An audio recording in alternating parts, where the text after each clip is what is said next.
ഇന്ന് നമുക്ക് കണ്ണൂർ സ്പെഷ്യൽ മുട്ടാപ്പം തയ്യാറാക്കുന്നത് എങ്ങനെയാണെന്ന് നോക്കാം. കണ്ണൂരപ്പം എന്നും ഇത് അറിയപ്പെടും. നമ്മുടെ നാട്ടിൽ തന്നെ ഇത് പല പേരിലാണ് അറിയപ്പെടുന്നത്.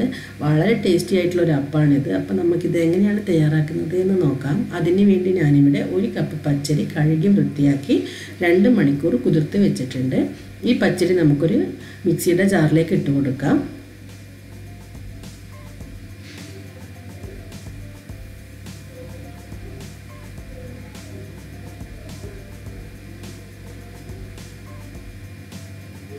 ഇനി ഇതിലേക്ക് അരക്കപ്പോളം ചോറ്, അരക്കപ്പ് ഫുള്ളായിട്ടില്ല, കുറച്ച് കുറവാണ്. ഏത് ചോറ് വേണമെങ്കിലും ഇതിലേക്ക് ചേർത്ത് കൊടുക്കാം. നമ്മൾ മട്ട അരിൻ്റെത് അല്ലെങ്കിൽ പൊന്നി അരിൻ്റെത് ഏത് ചോറ് വേണമെങ്കിലും ചേർക്കാം. ആവശ്യത്തിന് ഉപ്പ്,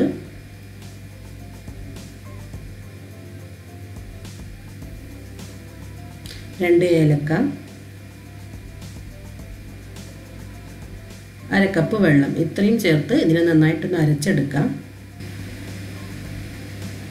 ഇപ്പം ഞാനിവിടെ അരി നന്നായി അരച്ചെടുത്തിട്ടുണ്ട്. ഇനി നമുക്കിതിനൊരു ബൗളിലേക്ക് ഒഴിക്കാം.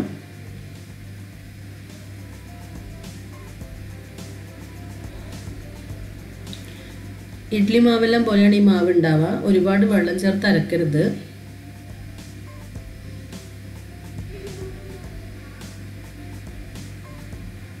ഇനി നമുക്കിതിലേക്ക് പഞ്ചസാര ചേർക്കാം. ഞാനിവിടെ 2 ടേബിൾ സ്പൂൺ പഞ്ചസാരയാണ് ചേർക്കുന്നത്. നിങ്ങൾക്ക് നല്ല മധുരം വേണമെന്നുണ്ടെങ്കിൽ കൂടുതൽ പഞ്ചസാര ചേർക്കാം. പക്ഷേ ഈ ഒരു അപ്പം എന്ന് പറയുന്നത് ഒരു ലൈറ്റ് മധുരമാണ് ഉണ്ടാവുക. അതുമാത്രമല്ല നമ്മൾ ഈ അപ്പത്തിലേക്ക് പഴം ചേർക്കുന്നുണ്ട്. അപ്പോൾ ആ ഒരു പഴത്തിൻ്റെ മധുരം കൂടി ഉണ്ടാവും. നിങ്ങൾക്ക് നല്ല മധുരം വേണമെന്നുണ്ടെങ്കിൽ മാത്രം കൂടുതൽ പഞ്ചസാര ചേർക്കാം. ഈ പഞ്ചസാര ചേർത്തിട്ട് നല്ലവണ്ണം ഒന്ന് മിക്സ് ചെയ്തെടുക്കണം. ഈ ഒരു അപ്പം നമ്മൾ രാവിലെയാണ് തയ്യാറാക്കുക. അങ്ങനെ രാവിലെ തയ്യാറാക്കുന്നുണ്ടെങ്കിൽ രാത്രി തന്നെ ഈ അപ്പത്തിനുള്ള മാവ് അരച്ച് വെക്കണം. അതല്ല വൈകുന്നേരമാണ് നമ്മൾ ഈ ഒരു അപ്പം തയ്യാറാക്കുന്നതെങ്കിൽ രാവിലെ അരച്ച് വെക്കുക. ഞാനിവിടെ രാത്രി അരച്ച് വെച്ചിട്ട് രാവിലെയാണ് തയ്യാറാക്കുന്നത്.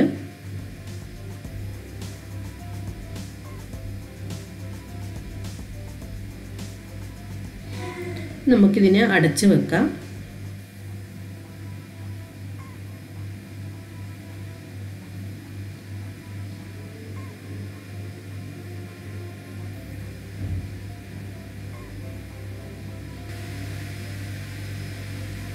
ഇനി നമുക്കിതിലേക്ക് ബേക്കിംഗ് സോഡ ചേർക്കാം. ഞാനിവിടെ 1/4 ടീസ്പൂൺ ബേക്കിംഗ് സോഡയാണ് ചേർക്കുന്നത്. ടീസ്പൂൺ ആണ്, ടേബിൾ സ്പൂൺ അല്ല. അതുപോലെ ബേക്കിംഗ് സോഡയാണ്, ബേക്കിംഗ് പൗഡർ അല്ല ചേർത്തത്. ഈ ബേക്കിംഗ് സോഡ ചേർത്തതിന് ശേഷം നന്നായിട്ട് മിക്സ് ചെയ്തെടുക്കാം.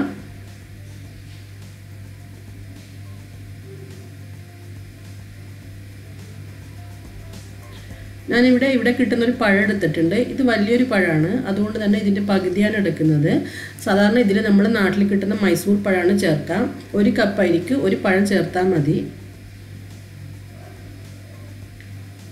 ഇനി ഈ പഴം നന്നായിട്ടൊന്ന് ഉടച്ചെടുക്കണം. ഒരു ഫോർക്ക് വെച്ച് ഇതുപോലെ നല്ലവണ്ണം ഒന്ന് ഉടച്ചെടുത്താൽ മതി.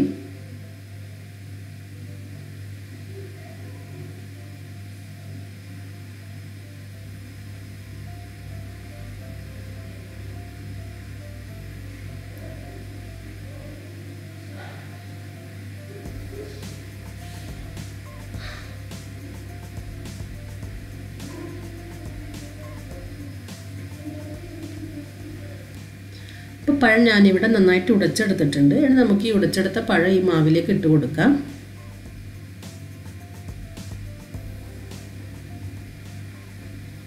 ഈ മാവിലിട്ടതിന് ശേഷം നന്നായിട്ട് മിക്സ് ചെയ്തെടുക്കണം. ചെറിയ കട്ട പോലെ ഉണ്ടെങ്കിൽ അതെല്ലാം നന്നായിട്ട് ഉടച്ചെടുക്കണം.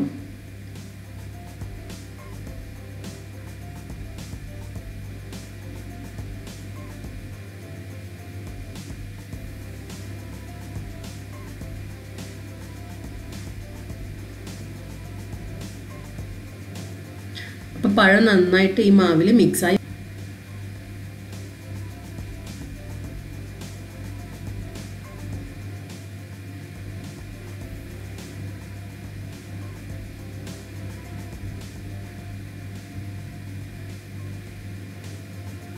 അപ്പോൾ നമ്മുടെ മാവ് ഇവിടെ റെഡി ആയിട്ടുണ്ട്. ഇനി നമുക്ക് അപ്പം തയ്യാറാക്കാം.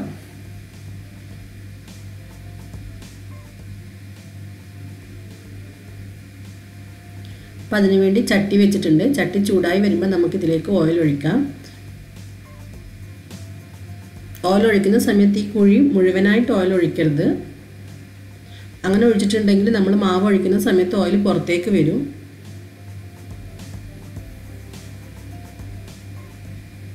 എണ്ണ നന്നായി ചൂടായി വന്നിട്ടുണ്ട്. ഇനി നമുക്ക് ഇതിലേക്ക് മാവ് ഒഴിക്കാം.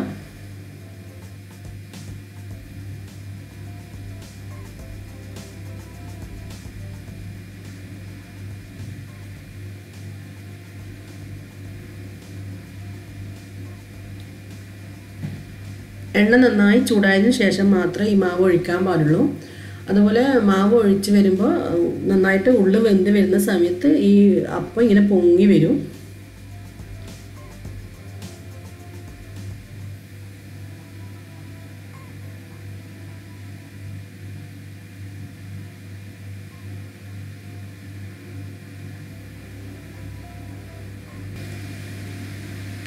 ഇതുപോലെ മുഴുവൻ കുഴികളിലും മാവ് ഒഴിച്ചതിന് ശേഷം ഉൾഭാഗം നന്നായിട്ട് വെന്ത് വന്നതിന് ശേഷം നമുക്കിതിനെ തിരിച്ചിടാം.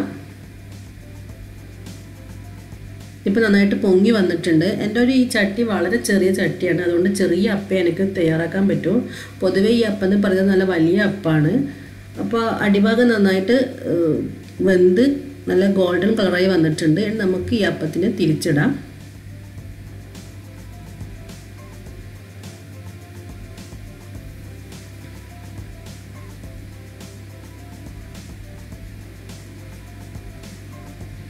അടിഭാഗം നല്ല കളർ ഉണ്ടാവും, എന്നാലും മുകൾ ഭാഗം അത്ര കളർ ഉണ്ടാവില്ല, ഒരു ലൈറ്റ് കളറേ ഉണ്ടാവും. അപ്പോൾ നമ്മുടെ അപ്പം ഇവിടെ റെഡി ആയിട്ടുണ്ട്. ഇനി നമുക്കിത് ചട്ടിയിൽ നിന്ന് മാറ്റാം.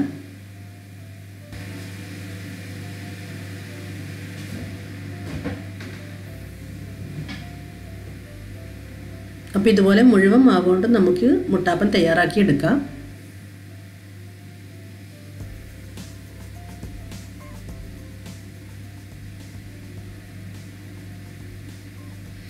അപ്പോൾ നമ്മുടെ മുട്ടാപ്പം ഇവിടെ റെഡി ആയിട്ടുണ്ട്. നല്ല സോഫ്റ്റ് മുട്ടാപ്പാണ്, അതുപോലെ നല്ല ടേസ്റ്റാണ്. ചൂടോടുകൂടി ചായൻ്റെ ഒന്നിച്ച് കഴിക്കാൻ പറ്റിയ നല്ലൊരു അപ്പാണിത്. നിങ്ങൾ തീർച്ചയായും ഒന്ന് ട്രൈ ചെയ്ത് നോക്കണം. ഇഷ്ടമായെങ്കിൽ ലൈക്ക് ചെയ്യുക, ഷെയർ ചെയ്യുക, സബ്സ്ക്രൈബ് ചെയ്തിട്ടില്ലെങ്കിൽ സബ്സ്ക്രൈബ് ചെയ്യാം.